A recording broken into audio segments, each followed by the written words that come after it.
নমস্কার বন্ধুরা, আমি ছন্দা। কেমন আছো সকলে? আশা করি খুব ভালো আছো।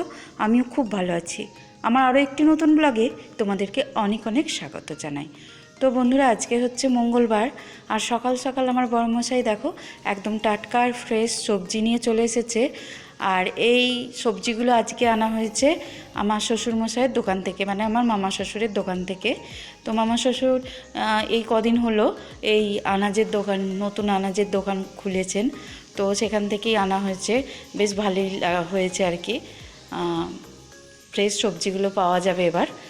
আর যাই হোক, তো আগের দিন দুটো দিন ধরে তোমাদেরকে সোমবারে ব্লগ দিয়েছিলাম, আর তার মধ্যে আজকে তোমাদেরকে একটু শেয়ার করব মেলায় গিয়ে কী কী কিনেছিলাম। কিছুই না, একদম অতি সামান্য কয়েকটা জিনিস। আর সে যাই হোক, সামান্যই বা অসামান্য, যেহেতু তোমরা আমার এখন পরিবার একটা, তাই তোমাদের সাথে তো এইটুকু শেয়ার করবই। কিছুই না, দেখো একটা লেটার রাইটিংয়ের বুক কিনেছি। আর ওই যে দেখছো এগুলো পদ্ম ফুলের মতো দেখতে, ওগুলোকে মানে ওইগুলোর উপর মদনমোহনকে বসানো হবে আসনের মতো আর কি। দেখতে খুব সুন্দর লাগলো, তাই নিয়ে নিলাম। আর আমার হাতে যেটা এখন রয়েছে ওটা হচ্ছে শার্পনার। আর একটা চুড়ি কিনেছি, এটা দুটো কিনেছিলাম, একটা বৌদিকে দিয়েছি। আর এই যে চুড়িগুলো দেখছো, এটা হচ্ছে শাঁখা কাম পলা, বেশ দেখতে ভালো লাগলো, আর তাই নিয়ে নিলাম। প্লাস্টিকেরই, খুব সুন্দর। আর এগুলো বিশেষ দাম না, 30 টাকা করে দাম। যা নেবে মেলায় সেখানে থেকে নিলাম, যেখান থেকে সবটাই 30 টাকার মধ্যে। আর এই দুটো চুড়ি আমার বৌদি আমাকে দিয়েছে। তো বৌদি নিজেও কিছু কিনেছিল, তো এই চুড়িটা আমার জন্য নিয়েছিল। আর আমি গিয়েছিলাম সেদিন, আমায় দিয়ে দিল। আর এই কানেরটাও নিলাম, এটাও 30 টাকা দাম। আর এটা একটা ক্লিপ মাথার, তো ব্লেজারের মধ্যেও লাগানো যাবে। তো এটাও 30 টাকা করেই দাম নিয়েছে। তো বন্ধুরা, খুশি হচ্ছে আমাদের মনের মধ্যে, তাই না?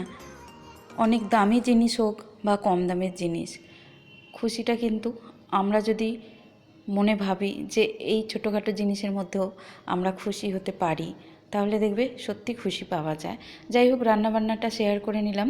কাঁচকলা, আলু, করলা দিয়ে ভেজেছিলাম, মুসুর ডাল আর ফুলকপির তরকারি করেছিলাম। দেখতেই পেলে রান্না করে গ্যাস মোছা, বাসন মাজা সবটাই করে ফেলেছি। আর এদিকে শুধুমাত্র ঝাড়ু দেওয়ার কাজটা বাকি ছিল, সেটাই করে নিচ্ছি। আজকের রান্নাবান্নাগুলো তেমনভাবে তোমাদের সাথে শেয়ার করলাম না। যা বলছিলাম একটা কথা বন্ধুরা, যে খুশি হচ্ছে আমাদের সম্পূর্ণ মনের উপর নির্ভর করে। সত্যিই তাই বন্ধুরা, আসলে আমাদের মানুষের মন কখনোই ভরে না। যেটা চাই সেটা যদি অল্পতে পেয়ে যাই, পরবর্তীতে আবার সেই জিনিসটাকে ছেড়ে আবার একটা অন্য জিনিসের প্রতি আমাদের আগ্রহ বা পাওয়ার ইচ্ছাটা জন্মায়।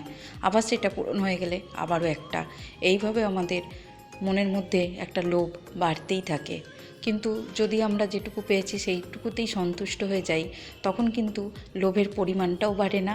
আর আমাদের যে মানসিক যে একটা প্রতিক্রিয়া সৃষ্টি হয় কিছু না পাওয়ার জন্য, মনের মধ্যে কষ্ট, সেটাও কিন্তু হয় না।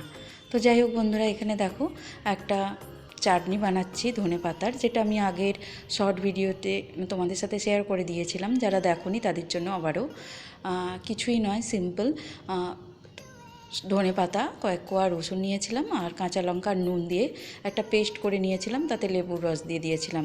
আর এই ধনেপাতাটা না শুকনো ভাত দিয়ে খেতে সত্যি খুবই ভালো লাগে, বিশেষ করে তো এই শীতকালে।